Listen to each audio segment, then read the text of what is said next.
The Galactic Council chamber pulsed with light and noise, a living storm of voices layered in 100 alien tongues.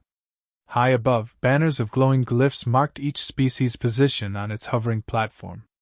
The air was thick with ozone, the product of endless energy fields, yet beneath the grandeur lay something older: hostility. At the edge of the chamber, under the plain blue insignia of Earth, stood a solitary figure. Admiral Marcus Kane did not bow, did not flinch, did not even glance at the spectacle. Hands clasped behind his back, his posture was a wall of iron against a tidal wave of scorn. Chancellor Verax of the Thalkesh Dominion raised his scaled arms, long fingers tipped with talons catching the light. His voice, sharp and cold, cut through the chaos. "Humans," he hissed, his translator shaping the sound into clipped syllables. "You sit in this council as though you belong. Yet you defy quotas, ignore trade laws, and hoard resources fit for the galaxy.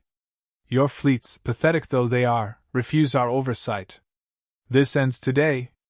Applause thundered from dozens of delegations. Some pounded appendages on polished stone, others drummed wings or rattled carapaces. The chamber swelled with approval. Verax's black eyes narrowed. "You will surrender your orbital defenses and submit to Dominion protection. Failure means enforcement. No more debate." From the insected Alphari came a shrill agreement. "Humans consume more than they share." The crystalline Orati chimed in harmony. "Compliance is inevitable. Delay is waste." 100 voices reinforced the verdict. Earth, they said, had outstayed its grace. Marcus Kane shifted his weight slightly. The faint scrape of his boot echoed more loudly in his ears than the storm outside. His face, stone carved by decades of war and silence, betrayed nothing. "Admiral," came the softer voice of Council Moderator Yella, her gossamer form wavering like smoke. "Do you wish to respond?" Kane inclined his head, not to her but to the chamber itself. His words were calm, deliberate, every syllable measured. "Humanity honors the Council's laws. We have not attacked, invaded, or broken accords. We ask only to govern ourselves." Laughter erupted. The guttural tones of the Dravik overlapped the watery gurgle of the Thren. "Govern themselves? These primitives!" Verax's tail lashed against his dais with a resounding crack. "Do not insult us with hollow words.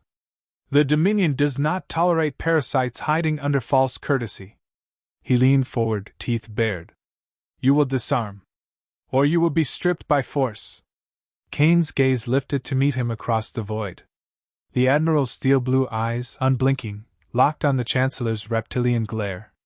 "Force," Kane said evenly, "is a dangerous word to wield so freely." A hush spread. The simple reply carried weight that silence could not disguise. The Chancellor bristled. "Dangerous? You have no strength. Your ships are relics, your colonies scattered, your industry weak.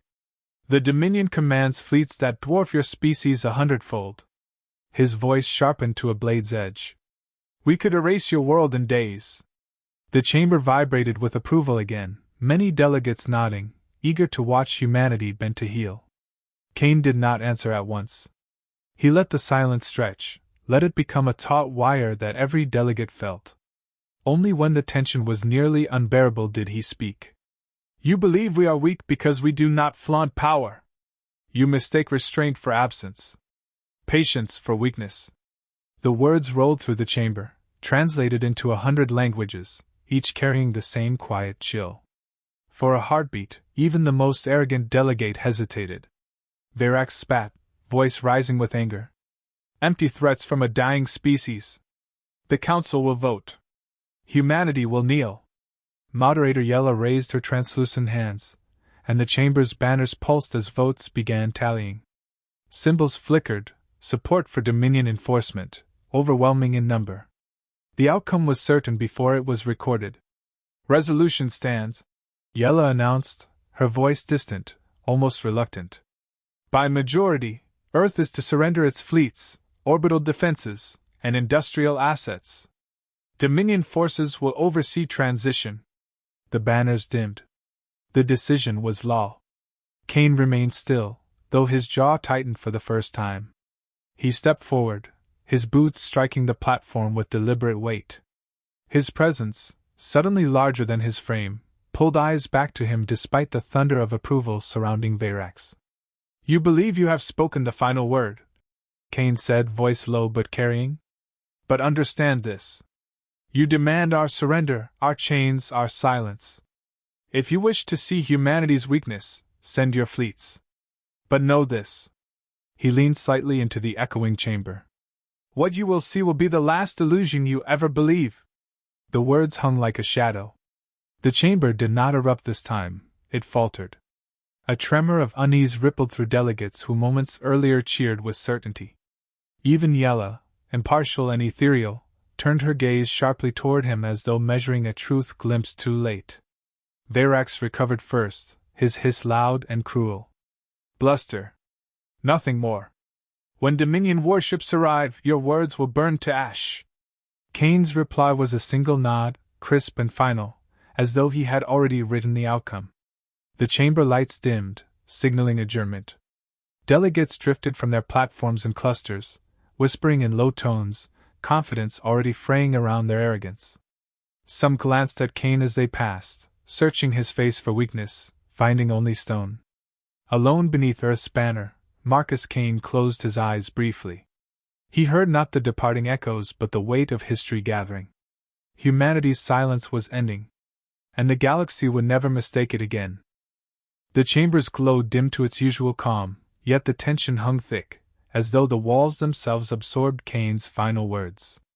Delegates whispered in a dozen languages, their voices like insects gnawing at the silence. Chancellor Verax stood tall on his obsidian dais, triumph plastered across his scaled face. "Your defiance is entertaining," he sneered, "but irrelevant. Dominion fleets already crossed the void to enforce this ruling. Even if you raised every rusted hull you own, you could not resist them." Laughter rippled across the chamber, brittle and cruel. Admiral Kane remained where he stood. He tapped a control stud on the wrist of his uniform. The chamber's central display, a sphere of translucent light, flickered. Council symbols dissolved into static before reforming into live feeds. At first, the delegates assumed the streams showed fabricated simulations. Then realization crept in. The images were sharp, verifiable, time-stamped. The Sol system unfolded before them. Earth, blue and white, turned slowly against the black. Around it, the familiar defense stations known to the Council appeared, small, unimpressive, little more than token deterrents. But beyond them, space rippled. A shimmer spread across the void like a curtain drawn aside. One after another, massive shapes decloaked. A dreadnought twice the length of any Dominion battleship. Then another. Then dozens more, their armored hulls gleaming with fresh metal, engines burning blue fire. Flanking them, swarms of carrier escorts emerged, their wings unfolding like predators stretching after long sleep. The numbers climbed beyond count. Gasps erupted. The Orati's crystalline tones fractured in shock. The insected Alhari shrilled disbelief. Kane's voice, measured and cold, filled the chamber. "You asked what humanity hides? Look now." On the display, orbital rings flared awake. Gigantic platforms, silent for decades, now pulsed with light as power surged through them. Their silhouettes glowed against Earth's curve. Kinetic launch arrays, particle batteries, weaponry that no council registry had ever recorded. Moderator Yella's voice trembled despite her attempt at neutrality. This is not possible. These facilities were never disclosed, never sanctioned." Verax slammed a clawed fist into his dais. "Deception! Lies! This is a fabrication." Kane's eyes flicked to him, calm as steel. "Every feed is live. Verified by your own sensors. If you doubt, send your probes to Sol. They will not return, but their final images will confirm what you see." The chamber erupted in chaos. Delegates shouted accusations, demands, frantic calls for explanations. Some leaned closer to their aides, whispering calculations of numbers and ranges. Fear sharpened the air. The Dravic delegate thundered. "This is a violation of every council compact. You concealed entire fleets. This is treachery. Kane's reply was steady. We followed every law. We shared no weapons, launched no wars, and expanded no borders beyond our right. We promised transparency in word, not in silence. A murmur swept through the chamber, uneasy recognition. Humanity had never lied. They had simply never spoken. Verax's voice rose above the noise, venomous. You built an arsenal in secret, preparing to strike at us all. Kane turned to him fully, his tone sharpened but never raised. We built to survive. Every empire here has taken its turn exploiting those weaker. You expected us to remain prey. Instead, we prepared. The feed shifted again. New images appeared, fleets emerging from the Oort cloud, carriers releasing wings of sleek frigates that vanished into stealth. The scale became undeniable. Humanity had not hidden a token force. They had hidden a war machine. The Orati delegate spoke in wavering harmony, its crystalline tone cracked. This changes the balance. If these numbers are accurate. They are. Kane cut in. The council chamber fell into uneasy silence. Delegates exchanged glances heavy with calculation. For the first time, the arrogance that once dismissed humanity faltered. Verax broke the silence with a hiss that carried his rage across the hall. Your fleets mean nothing. Dominion armadas dwarf even this display. They are already in motion. When they reach your world, your illusions will burn. Kane did not blink. Then they are already too late. Gasps rippled through the chamber again. Verax leaned forward, his voice nearly a roar.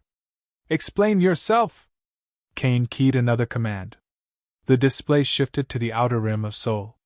Against the dark of the Kuiper Belt, Dominion warships surged forward in proud formation, armored, bristling with weaponry, their numbers immense. For a moment, Verax's sneer widened. Then the ambush unfolded. From the shadows, Earth's hidden fleet erupted. Stealth cruisers ignited their drives, cutting across Dominion flanks. Relativistic projectiles streaked from unseen launchers, tearing through the leading battleships before shields could engage. In less than a heartbeat, the Dominion's vanguard collapsed into fire. The council chamber exploded in sound. Delegates shouted, some in awe, others in terror. Verax froze, disbelief etched into every scale. Kane's voice carried through the chaos, clear as iron. For a century, humanity listened while you mocked, threatened, dismissed. We learned. We adapted. And while you warred with each other, we built in silence. Not to conquer. Not to enslave. To endure. He paused, letting the words cut deep. You call us deceitful. Yet what greater deception exists than assuming patience is weakness? What greater blindness than mistaking silence for fear? The council wavered, its order fracturing under the weight of what they witnessed. Alliances shifted in whispers. Fear turned to grudging respect. Yella spoke at last, her translucent form trembling. Admiral Kane, if this demonstration continues, the Dominion fleet may. They will fall, Kane said, his voice final. And every world watching will understand why Earth will not kneel. The chamber's light dimmed as the feed zoomed on the unfolding battle. Dominion ships exploded in brilliant arcs, human fleets maneuvering with precision, relentless and merciless. For the first time in living memory, the Council saw a power rise not from ancient lineage or vast empires, but from the silence of a species they thought beneath notice. And none could deny it now, the balance of the galaxy had shifted. The Sol system burned with fire. Dominion warships entered confident and proud, their wedge-shaped formations cutting across the darkness like knives. For centuries they had swept aside lesser civilizations with such displays, their fleets the standard of power. Yet within minutes of breaching the Kuiper Belt, confidence curdled into dread. Earth's trap had sprung. From behind the cold haze of the Oort cloud, human dreadnoughts emerged in disciplined silence, their hulls absorbing the light, weapons already charged. The Dominion commander barked orders to wheel into combat formation, too late. Relativistic projectiles, launched hours before, slammed into the front line. Ships shattered without ever firing a shot, hulls fragmenting into incandescent debris. In the Galactic Council chamber, The delegates watched in stunned silence. The feed projected every detail in brutal clarity. The crystalline Orati delegate whispered, its harmonics faltering. They strike at faster than thought. Impossible. Admiral Kane stood unmoving beneath Earth's banner, gaze fixed on the images. Not impossible, he said softly. Prepared. On the feed, Dominion battleships unleashed plasma storms, filling space with fire.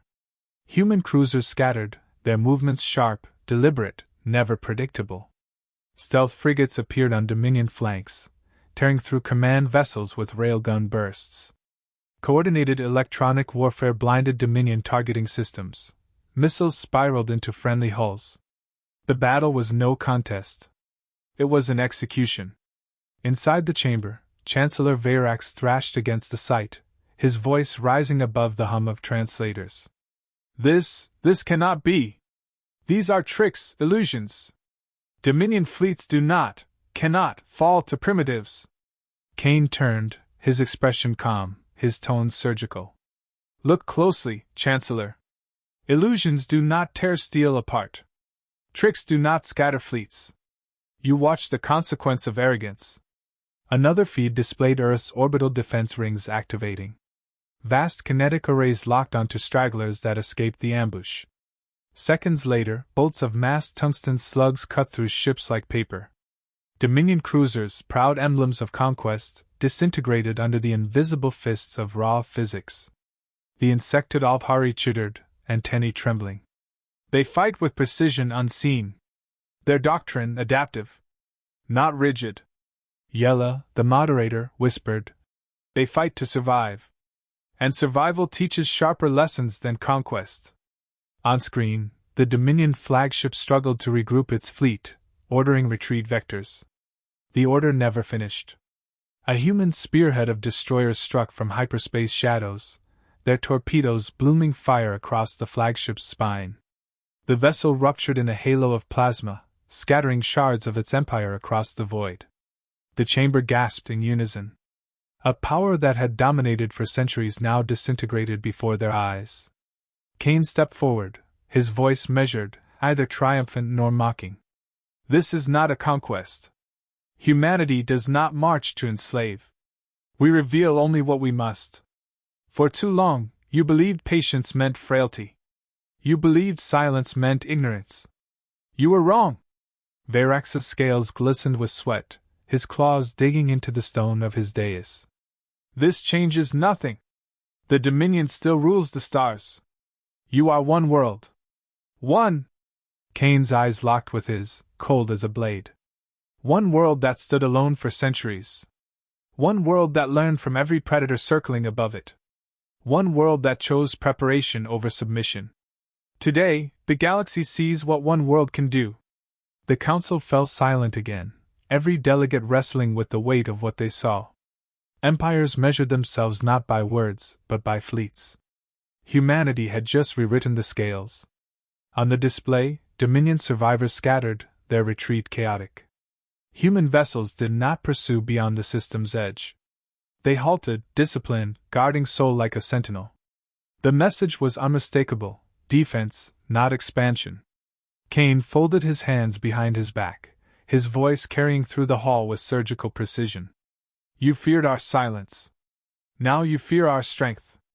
Understand this: Earth seeks no throne here. We will trade, we will cooperate, but we will never kneel.